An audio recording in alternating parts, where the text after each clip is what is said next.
బండి భగీరథకు big shock తగిలింది. బండి భగీరథపై నమోదైన పోక్సో కేసులో కీలక పరిణామం చోటు చేసుకుంది. బండి భగీరథను 3 రోజుల పోలీస్ కస్టడీకి అనుమతి ఇస్తూ మేడ్చల్ కోర్టు తీర్పునిచ్చింది.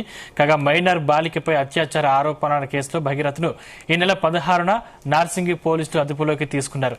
ప్రస్తుతం ఆయన చంచల్గూడ జైల్లో ఉన్నారు.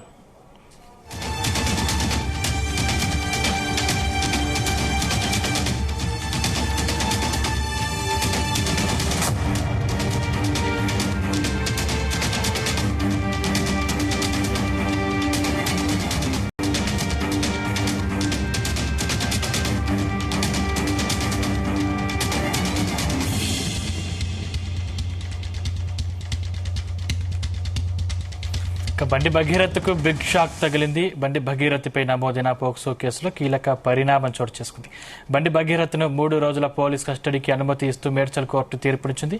కాగా మైనర్ బాలికపై అత్యాచార ఆరోపణల కేసులో భగీరథను ఈ నెల 16న నార్సింగి పోలీసులు అదుపులోకి తీసుకున్నారు. ప్రస్తుతం ఆయన చంచల్గూడ జైల్లో ఉన్నారు.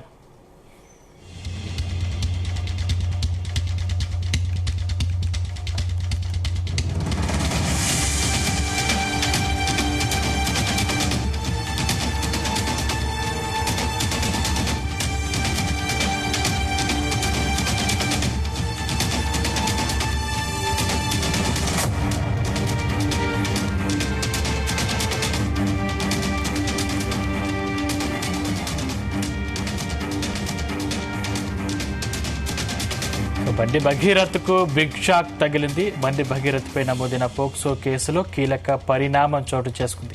బండి భగీరథను 3 రోజుల పోలీస్ కస్టడీకి అనుమతినిస్తూ మేడ్చల్ కోర్టు తీర్పునిచ్చింది. కాగా మైనర్ బాలికపై అత్యాచార ఆరోపణల కేసులో భగీరథను ఈ నెల 16న నార్సింగ్ పోలీసులు అదుపులోకి తీసుకున్నారు. ప్రస్తుతం ఆయన చంచల్గూడ జైల్లో ఉన్నారు.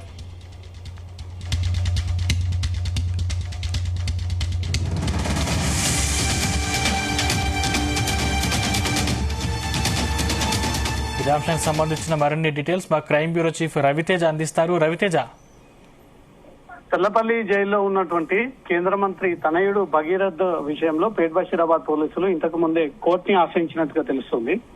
కోర్టులో వాళ్ళు వారం రోజుల పాటు తమ కస్టడీకి కావాలంటూ ఒక పిటిషన్ దాఖలు చేయడంతో కోర్టు కస్టడీకి అనుమతించినట్టుగా తెలుస్తుంది. 3 రోజుల పాటు విచారణకు మేడ్చల్ మల్కాజ్గిరి కోర్టు అనుమతించినట్టుగా సమాచారం అవుతుంది. మొత్తం 7 రోజుల పాటు భగీరథ్ తమ కస్టడీకి హ్యాండ్ ఓవర్ చేయాలని, ఇంకా కొంత కీలక సమాచారాన్ని అతని నుంచి రాబట్టాలని, అతను ఏమాత్రం మాకు సమయం ఇవ్వకుండా పోలీసుల అరెస్ట్ చేసిన తర్వాత నేరుగా కోర్టులో ప్రొడ్యూస్ చేశాము. అతను 7 రోజుల పాటు విచారణకు అనుమతి కావాలంటూ కూడా కోర్టును అడగడము, కోర్టు 3 రోజులు అనుమతిస్తూ వాటికి అనుమతి జారీ చేయడంతో రేపు ఉదయాన్నే బండి భగీరథ్ ని చెర్లపల్లి జైలు నుంచి అదుపులోకి తీసుకొని కస్టడీ నిమిత్తం పోలీస్ స్టేషన్ కి తరలించి 3 రోజుల పాటు బండి భగీరథ్ ని పేట్ బషీరాబాద్ పోలీస్ స్టేషన్ లో విచారించబోతా ఉన్నారు. బాధిత మైనర్ బాలిక స్టేట్మెంట్ ఇప్పటికే 2 సార్లు రికార్డ్ చేసుకోవడం జరిగింది. 2 సార్లు కూడా మెజిస్ట్రేట్ నేతృత్వంలోనే ఈ వాంగ్మూలం రికార్డు జరిగింది. కాబట్టి ఇప్పుడు బండి భగీరథ్ ఈ 3 రోజుల పాటు విచారణ సందర్భంగా ఎలాంటి విషయాలు వెల్లడించబోతా ఉన్నాడు, తను మైనర్ బాలిక పట్ల అనుచితంగా అసభ్యంగా ప్రవర్తించినటువంటి తీరు పైన భగీరథ్ ని క్వశ్చన్ చేయబోతా ఉన్నారు. ఈ 3 రోజులు కస్టడీకి సంబంధించి భగీరథ్ ని అదుపులోకి తీసుకొని ఈ 3 రోజులు మైనర్ బాలిక, దాంతో పాటు అతని ఫోన్ చాట్ లో అనేక మంది అమ్మాయిలతో అతను ఈ కన్వర్సేషన్స్ జరిపాడని ఆరోపణలు వ్యక్తమవుతా ఉన్నాయి. కాబట్టి భగీరథ్ తో పాటు ఇంకెవరెవరు అమ్మాయిలతో ఇతను ట్రాప్ చేసేవాడు, ఫోన్ కన్వర్సేషన్స్ ఉపయోగించేవాడు, వీటన్నిటి కూడా పోలీసు ఇన్వెస్టిగేషన్ లో బయటికి రావాలి. కాబట్టి దానికోసమే పోలీసులు కస్టడీ కోరడంతో మల్కాజ్గిరి కోర్టు 3 రోజుల పాటు బండి భగీరథ్ కి కస్టడీ అనుమతిస్తూ ఈ నిర్ణయాన్ని వ్యక్తం చేసినట్టుగా తెలుస్తుంది. అంటే రవితేజ, ఇప్పుడు కేసు మీద కేసు పెట్టి భగీరథ్ ని పోలీసులు దాదాపు చాలా కాలం పాటు కేసు మీద కేసు పెడుతున్నట్టు తెలుస్తుంది. అసలు బయటకు వచ్చే అవకాశం లేదా? సెక్షన్ ఆల్టర్ చేస్తా ఉన్నారు. కేసు ఇన్వెస్టిగేషన్ లో భాగంగా కొత్త అంశాలు వెలుగులోకి వస్తా ఉన్నాయి. కాబట్టి ముందుగా పోలీసులు నమోదు చేసినట్టు 74, 75, ఆ తర్వాత సెక్షన్ 5, ఆ తర్వాత మల్టిపుల్ టైమ్స్ అమ్మాయి పైన లైంగిక దాడికి పాల్పడ్డట్టు బాధితురాలు ఇచ్చినటువంటి స్టేట్మెంట్ ప్రకారంగా పోక్సోలోని కొత్త చట్టం మొత్తం భగీరథ్ పైన 7 నుంచి 8 సెక్షన్లు బిఎన్ఎస్ యాక్ట్ ప్రకారంగా ఈ కేసులు నమోదు చేయడం జరిగింది.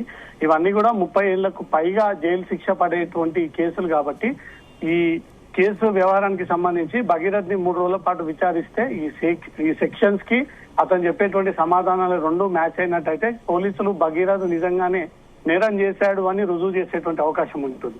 భగీరథ్ ఇప్పటికే తను సమర్పించినటువంటి మొబైల్లో డేటా అంతా కూడా ఎరేజ్ అయింది. అమ్మాయితో జరిపినటువంటి కన్వర్సేషన్స్ అంతా కూడా డిలీట్ అయ్యాయి.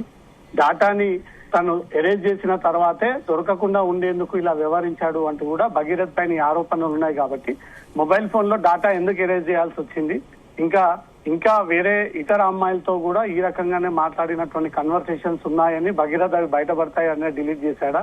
చాలా మంది భగీరథ్ పైన తీవ్ర ఆరోపణలు వ్యక్తం చేస్తా ఉన్నారు. కాబట్టి ఈ విచారణ సందర్భంగా కస్టడీలో ఆ వివరాలన్నీ కూడా వెలుగులోకి వచ్చేటువంటి ఛాన్స్ ఉంటుంది.